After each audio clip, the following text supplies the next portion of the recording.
Welcome to Suman TV. నేను మీ నవీన్. ప్రస్తుతం నేను ట్రీట్మెంట్ రేంజ్ హాస్పిటల్లో ఉన్నాను. మనతో ఉన్నారు ప్రముఖ సైకియాట్రిస్ట్, అదేవిధంగా సెక్షాలజిస్ట్ డాక్టర్ సునీల్ కుమార్ రెడ్డి గారు. హాయ్ సార్, నమస్తే సార్.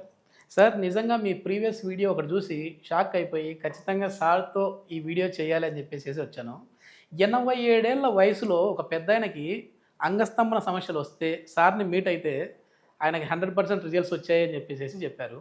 సో అసలు 87 ఏళ్ల వయసులో కోరికలు రావడం ఏంటి, అదేవిధంగా మళ్ళీ అంగం గట్టిపడ్డం ఏంటి సార్? అంటే దీనికి ఏజ్ లిమిట్ ఏమి ఉండదా? సో ఇదే అడుగుతుంటారండి. సార్ నేను పెద్దవాళ్ళని అయిపోయాను, నాకు 60+ వాళ్ళు ఎక్కువ వస్తుంటారు నా ఓపీకి. సార్ నాకు 60+ అని వాళ్ళ ఇంట్రడక్షన్ 60+తో ఇస్తారు. సో 60+తో ఇచ్చి సార్ నాకు అంగం గట్టిపడట్లేదు అంటారు. నేను క్లారిటీ ఏంటి అంటే ఇచ్చేది, వయసుకి సెక్షువల్ యాక్ట్కి లింక్ లేదు. ఏజ్ పెరిగినా కానీ సెక్షువల్ కోరికలో కానీ అంగస్తంభనలో కానీ మార్పు ఉండకూడదు. అందుకే నిత్య కళ్యాణం నిత్య యవ్వనం అని ఎందుకు అంటాము అంటే, చనిపోయేంత వరకు అంగస్తంభన అనేది జరుగుతూనే ఉంటుంది, సెక్షువల్ యాక్ట్ వరకు వెళ్ళొచ్చు. సో స్పెసిఫిక్గా మీరు చెప్పిన కేసు ఏంటి అంటే, మనకు అతనికి 87+ ఉన్న ఏజ్, కొద్దిగా డయాబెటీస్ కూడా ఉంది. కొద్దిగా I don't want to reveal the patient details. So అవి అతను ఏంటి అంటే, ముందు వరకు హ్యాపీగా సెక్షువల్ యాక్ట్ ఉండేది, దాని తర్వాత వాళ్ళకి అంగస్తంభన అనేది ఇబ్బంది అవుతుంది. సో అతను ఆల్రెడీ మెడికేషన్స్ వాడుతున్నారు, అప్పుడప్పుడు వయాగ్రా కైండ్ ఆఫ్ మెడికేషన్స్ కూడా వారున్నారు. కానీ ఇప్పుడు ఆ కైండ్ ఆఫ్ మెడికేషన్స్ వాడినా కానీ వాళ్ళకి అంగస్తంభన రావట్లేదు. సో ఆయన స్పెసిఫిక్గా డైరెక్ట్గా అడిగింది, సార్ నేను ఇంతేనా, నాకు ఇంకా ఇంప్రూవ్ కాదా అనే దాంతో పాపం వచ్చారు. బట్ ఆయనకి నేను షాక్ వేవ్ థెరపీ ఇవ్వడం అనేది జరిగిందండి. ఎందుకంటే వాళ్ళకి హార్మోనల్ డెఫిషియన్సీ ఏం లేవు, ఈవెన్ టెస్టోస్టెరాన్స్ కానీ అన్నీ వితిన్ నార్మల్సే ఉన్నాయి.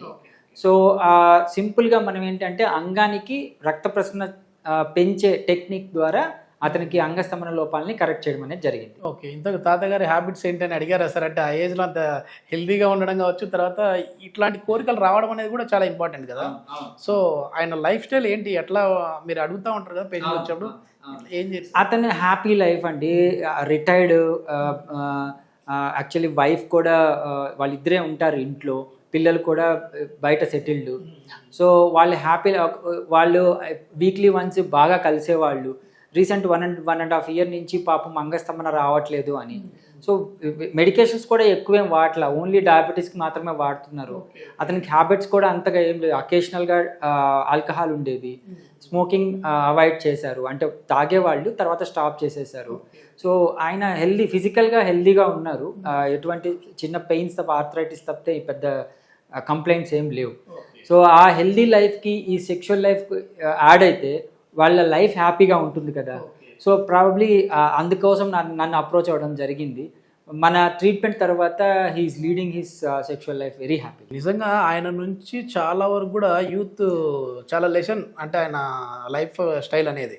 ఎందుకంటే ఇప్పుడు బాగా సిగరెట్ తాగడము, మందు తాగడము, ఇట్లా చేయడము అంగం స్తంభించలేదు సార్ అని చెప్పేసి అన్నాడు. అవును, అన్హెల్దీ హ్యాబిట్స్ వల్ల బేసికలీ ఈ సెక్షువల్ లైఫ్ కూడా ఇబ్బంది కలుగుతుంది.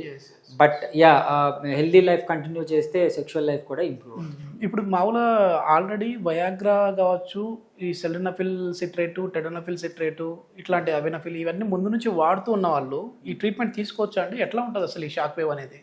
ఇప్పుడు ఫర్ సపోజ్ ఆయన మనం డిస్కస్ చేసిన కేసులో కూడా వయాగ్రా సబ్స్టెన్స్ ఉంది, అంటే ఇది పీడీఈ ఇన్హిబిటర్స్ అంటాము. అంటే ఇవి అంగంలోని రక్తనాళాలని వ్యాకోచింపజేస్తాయి. సో ఆ ట్రీట్మెంట్ మనం ఒక్క ట్యాబ్లెట్ తీసుకుంటే దాన్ని మళ్ళీ మళ్ళీ వాడాల్సి వస్తుంది అన్నట్లు దాని ఎఫెక్ట్ ఉంటుంది. కానీ ఈ షాక్ వేవ్ థెరపీ ఏంటి అంటే, ట్రాన్సియంట్గా ఇచ్చేది కాకుండా పర్మనెంట్గా సొల్యూషన్ అనమాట. అంటే అంగంలో రక్తనాళాలను పెంచి రక్త సరఫరా పెంచేది. సో దీనికి కొద్దిగా తేడా ఉంటుంది. అది వెరీ టెంపరవరీ, ఇది long term. So during shock wave therapy అది వాడచ్చా అని క్వశ్చన్స్ వేస్తూ ఉంటారు. సో నేనైతే అవాయిడ్ చేయమంటాను, బట్ అది తీసుకున్నా కానీ ఇది తీసుకోవడంలో తప్పులేదు. మళ్ళీ ఒకవేళ మీరేమైనా వాళ్ళకి మెడిసిన్స్ లాంటివి ఇస్తారా, లేదంటే ఈ షాక్ వేవ్ ఒకటి సరిపోతుందా? వాళ్ళ ఈ ఏజ్ని బట్టి కానీ, వాళ్ళ ఫిజికల్ కండిషన్స్ని బట్టి కానీ, నేను షాక్ వేవ్ థెరపీ చేసేటప్పుడు సప్లిమెంట్స్ కూడా పెడతాను, రెగ్యులర్ సప్లిమెంట్స్. అంటే ఇవి అంటే డైరెక్ట్గా సెక్షువల్ హెల్త్ని ఇంప్రూవ్ చేసే వయాగ్రా కైండ్ ఆఫ్ మెడికేషన్స్ కాదు. సో మనం షాక్ వేవ్కి అడిషనల్గా వాళ్ళకి సప్లిమెంట్స్ ఇవ్వడం ద్వారా మనం ఎక్సర్సైజ్ చేసేటప్పుడు బూస్ట్ ఎలాగా మనం పెడతామో, ప్రోటీన్ పౌడర్ ఎలా పెడతామో అలాంటి మెడికేషన్స్ నేను పెడతాను. ఓకే, 60+ ఉన్న వాళ్ళు ఈ వీడియో చూసే వాళ్ళకి మీరు ఇచ్చే సలహా ఏంటి సార్? అంటే ఎందుకంటే 87 ఏళ్ల వయసు ఉన్న వ్యక్తికి కూడా అంగస్తంభన సమస్య ఉన్నదాన్ని మీరు కరెక్ట్ చేశారు. సో 60+ ఉన్న వాళ్ళు ఈ వీడియో చూస్తామంటే వాళ్ళకి ఏం చెప్తారు మీరు? సో బేసికలీ 60+ తర్వాత ఫ్రీ టైం ఉంటుంది, స్ట్రెస్ ఫ్రీ లైఫ్ ఉంటుంది. సో వాళ్ళ సెక్షువల్ హెల్త్ ఇంతే అని కాకుండా అంగస్తంభన లోపాలని ఈజీగా కరెక్ట్ చేసుకోవచ్చు. అందులోనూ ఎటువంటి మెడికేషన్స్ లేకుండా, అంటే వయాగ్రా కైండ్ ఆఫ్ మెడికేషన్స్ లేకుండా సింపుల్ షాక్ వేవ్ థెరపీ, ఒక మసాజింగ్ టెక్నిక్ని యూస్ చేసుకొని వాళ్ళ సెక్షువల్ లైఫ్ని ఇంప్రవైజ్ చేసుకోవచ్చు.